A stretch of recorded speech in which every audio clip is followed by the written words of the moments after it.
because today it's India versus Pakistan, right? Crores of people will be watching the videos, watching the live matches on JioHotstar. So as I told, in the last over itself, last two balls are there and Kohli is a strike, Rauf is bowling. Haris Rauf is bowling and JioHotstar crashes. So just simply kick the application, kick your phone.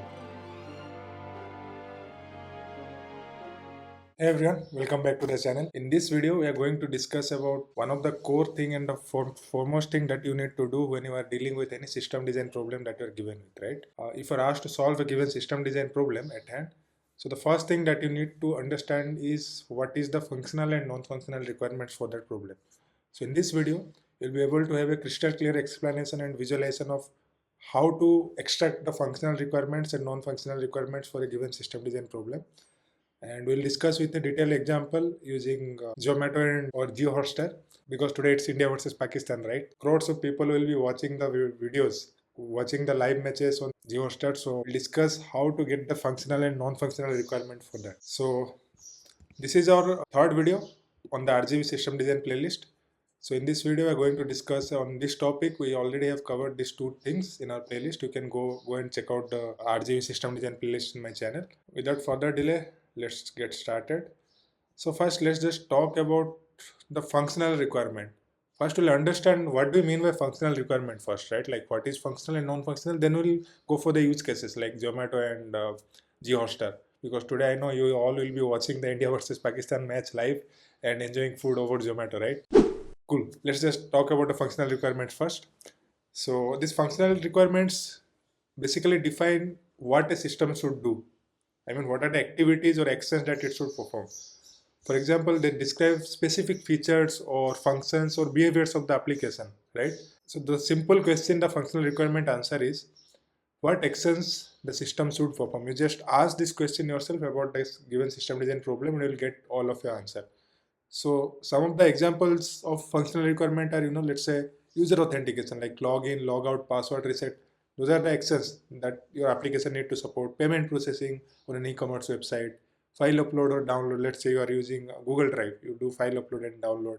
Search functionality within a website, notification and alert. So these are the key features, the core features that an application should support. These are some of the examples of the functional requirements. So with functional requirements, we clearly define the system behavior, first things, and they are typically captured as the use cases and user stories. All right, like what are the use cases of our application? And as I already told, they directly impact the system functionality. So that's why it is called functional requirements. Now let's shift our focus to non-functional requirement. We understood about functional requirement, right? Now let me just change to non-functional requirement. So non-functional requirement, as you can see, they define how a system should perform. Functional focused on what, non-functional focuses on how. How is it? They focus on some quality attributes of the system, right? What do you mean by quality attributes? Like attributes of the application which defines quality could be performance, security, durability, scalability, all those things. This might sound jargons, but as I already told in my previous videos, we are going to discuss all of the concepts. So when you will discuss all the concepts, okay, in all the 9 sections, you will be able to understand each of them easily. But for now, non-functional requirements define how a system should perform. For example, no doubt you designed an e-commerce application or streaming application like JioHotstar, which will stream the live matches. And you also define the functional requirements. But the non-functional requirements are about the quality of the application. Quality as in the system should handle 10,000 or 1 million concurrent users without slowing down. So that leads down to the performance analysis. How to improve performance, right? The website should load in less than 3 seconds. So it's about the speed. It should not take forever to keep on loading in the browser. No. The data should be encrypted to prevent unauthorized access. That means the transactions that you are doing or your personal information that you are storing or the card information, let's say you are storing credit card information, those should be encrypted to prevent unauthorized access. So it indirectly boils down to the security aspect of the system. So these are the actual quality that your application should have, and these are just examples of those quality. I hope you are on the same page with me. Now let's say the system should have 99% uptime. That means it talks about the uptime or the less downtime.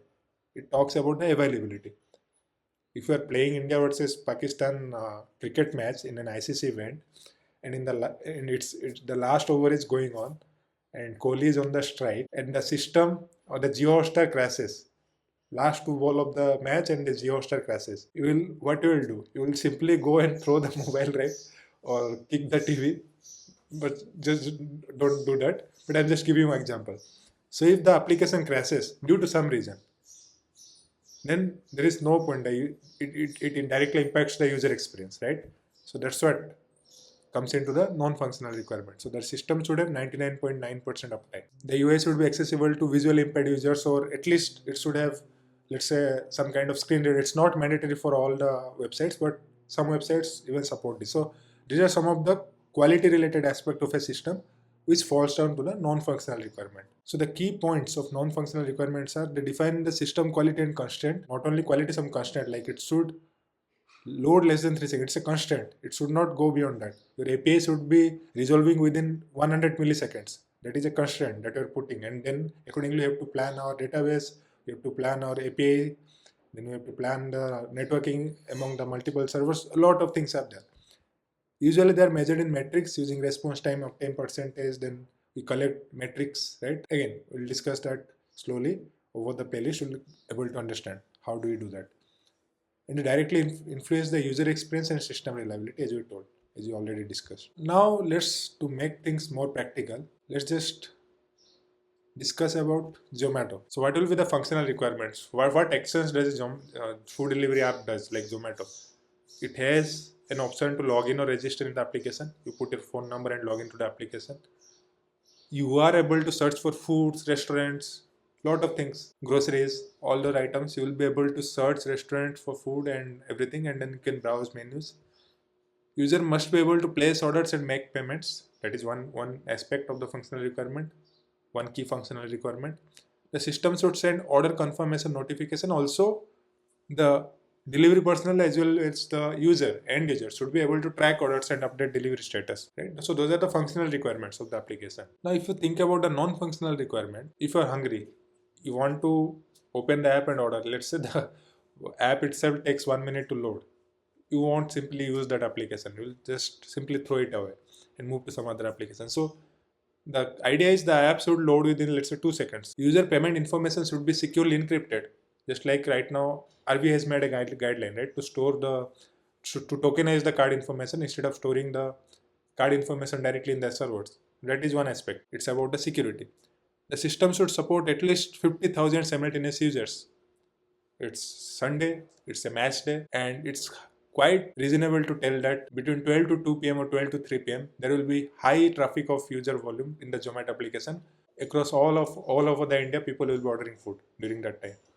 So it should handle at least 50,000 simultaneous users. It boils down to the scalability aspect of the user of the application. Then the app should be available. It's a 99.9 or 99.95% of the time. It's about the availability.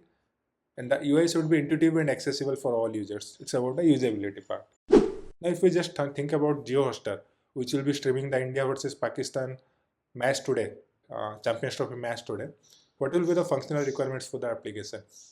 First of all, it should have definitely a login feature, right? A user must be able to register and log into the application.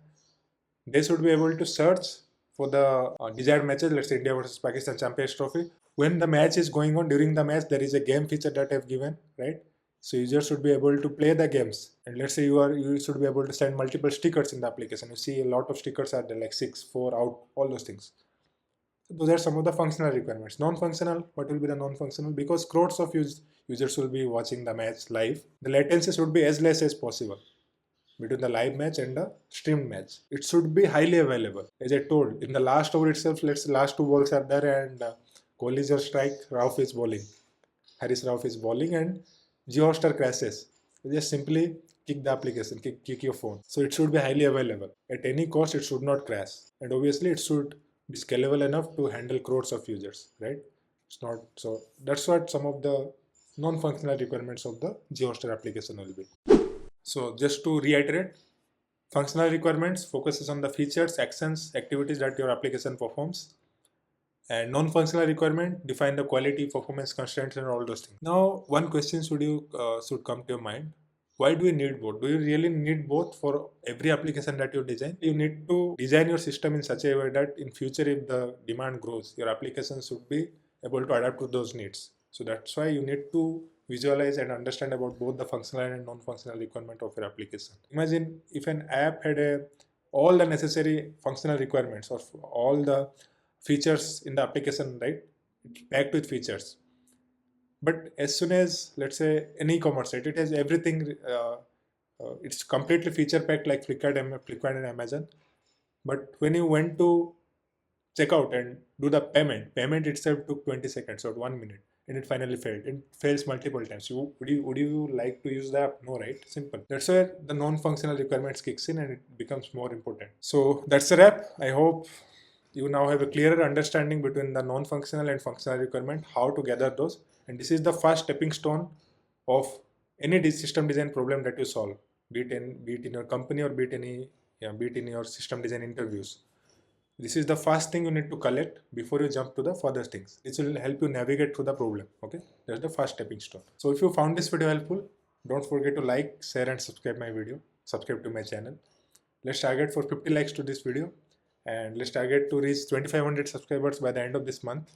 So keep supporting. So if you have any questions about whatever we discussed in this video, drop them in the comment section. I'll be sure to answer them. Next, we'll be covering the next topic in the introductory section. So keep an eye on the RGB system design playlist also. There I'll be adding all the videos in a sequential and ordered manner and in a beginner friendly manner. Alright. So thanks for watching this video, and I'll see you in the next one. Thank you.